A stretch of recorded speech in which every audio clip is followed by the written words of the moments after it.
Hello Virgo, thank you for joining me for your monthly forecast for April.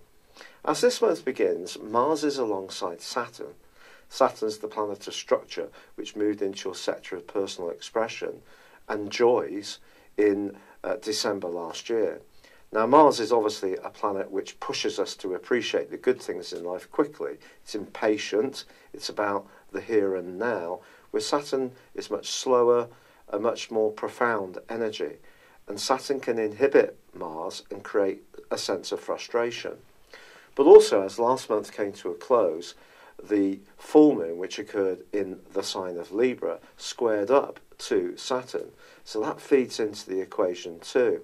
So I think it's possible that if there's something you're feeling really red hot enthusiastic about, it could be a relationship, it could be an idea you have, it might not flow quite as you hope in the early days of this month, not least that Mercury, the planet of communication, and of course your ruling planet, continues to track backwards, but is being squared by Mars and Mercury too. I think the potential for frustration, therefore, in the early parts of this month is palpable, but only if you try to go quicker than is really good for you.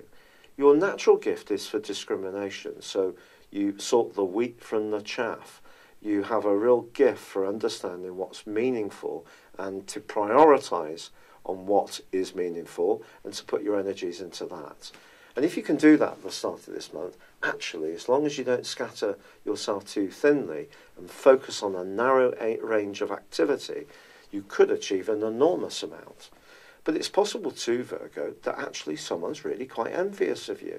Since the turn of the year, you've been demonstrating such a glorious amount of charismatic energy, even if you yourself at times have not been utterly conscious of it. Well, believe me, other people have. And it's possible that someone is observing that you're drawing more and more attention from others. Perhaps it's for your creative talent. Perhaps it's for how you dress. Perhaps it's for with the person you're going out with. It just depends on your unique situation. But there could be someone you're closely involved with or have to encounter that is finding this all quite difficult.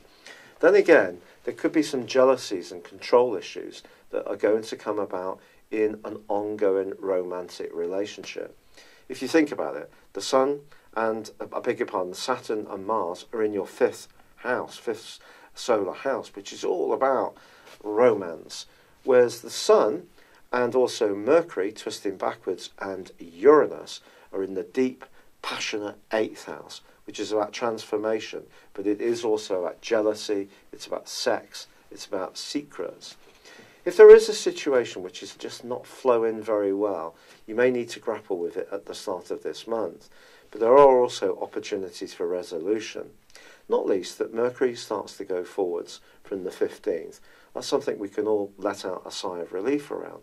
If there have been delays around the funding, especially around the property, or there's been some conveyancing that's got bogged down, or you're waiting to hear about a business situation, there can start to be a real pickup in momentum. Also, Venus, the planet of love and attraction, is in a glorious location right from the start of this month, which can see you inquisitive but also charming all at the same time. And even if there are some politics to be unpicked, the chances are you could do it in a pretty diplomatic way if you put your mind to it. I can't disguise the fact that Mars conjunct Saturn can create profound frustration, and it can boil over if it doesn't get an outlet. But I think Venus is going to help you to just ask questions, review information, analyse it, and once Mercury goes forwards, that obviously is going to help too. There's also a glorious new moon at the very heart of this month, which sees the Sun, the Moon, grapple with Uranus, the planet of freedom. And the very things that have been proven to be so difficult and stuck can suddenly throw up some huge revelations in the 3 or 4 weeks from the middle of this month. But it may require you to be very open-minded about how you approach things. If you're pretty set in your expectations or how you're going to play your cards, I think you won't get the most out of this particular new moon. The more flexible you can be, the better. So do be very open-minded. particularly when it comes to anything to do with enterprise or entrepreneurship, if that's what you're interested in. Now, Saturn, it's true, does go into a retrograde on the 18th, which will last for 5.5 months. It's said when Saturn goes through the 5th solar house, it's anything but joyful. The 5th solar house is, of course, about joy, about self-expression, about romance, about kids, about art, creativity and flair. But I think really what it's going to ask you to do over the next 5.5 months is just work hard at it. So whether it's a relationship, an idea you have, something that can see you flourishing as an individual, you're just going to need to add even more grit and application to the inspiration that does come from 5th house energy. But the Sun moves gloriously on the 20th into the same location that Venus occupies. Now, Venus is actually going to be saying goodbye on the 25th, rising right to the top of your horoscope, which can be fantastic for raising your profile and building relationships with people in positions of influence, or romantically can see you meet someone through work, or get involved with, be attracted to someone from a different age group to you. If you're in a long-term relationship which is going well, this can signal greater commitment. But also in the last 10 days of this month, there is one heavyweight connection, and that's between Mars and Pluto. So Mars has moved on from its conjunction with Saturn and now goes alongside Pluto.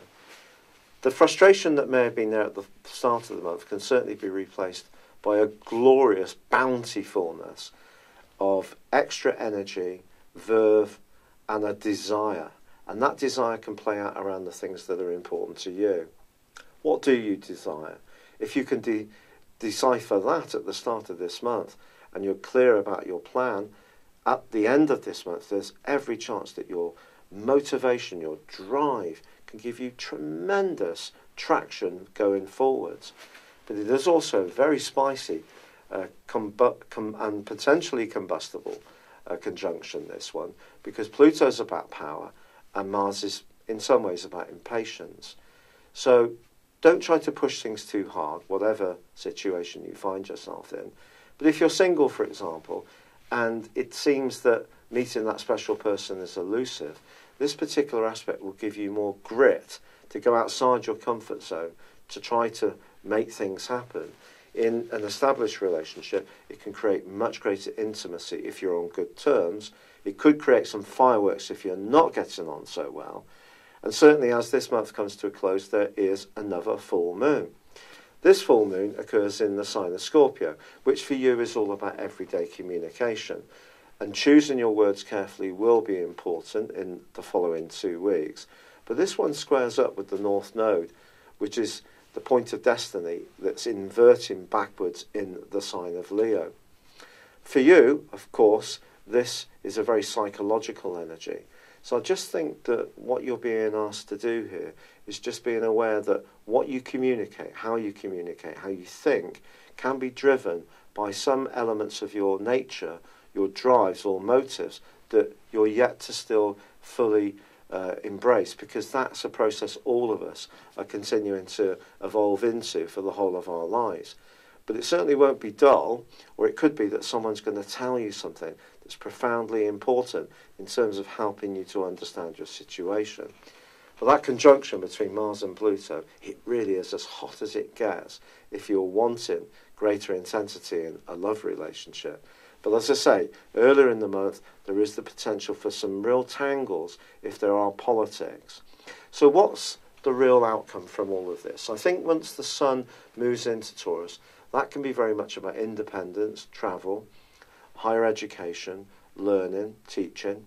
It can also be to do with expansion, and it can be to do with taking on more rugged challenges, being a bit more physical.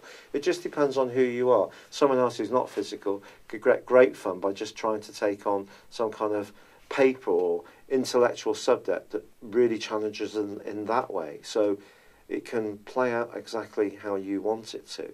But I think if there is a need to liberate yourself from a situation which isn't working very well, the Sun and Venus initially can help you with this. If you're thinking that you just want to find the answers, the solutions to the situation, then the sun moving into Taurus could certainly be helpful there. But at the start of this month, there's definitely quite a lot of intense energy, and it may be that you do need to grapple with your financial expenditure, get it tied down, be less frivolous if you are ever so around your expenditure. It's been a real pleasure being with you. I'd love it if you would subscribe to my channel if you've yet to do so, or like, or comment on this video. For now, good luck and goodbye. Hello, thank you so much for watching my video. I'd love you to join me at my Horoscope Ace app. You can find this at www.horoscope-ace.com. You can use it through Android, iOS, Apple or Facebook.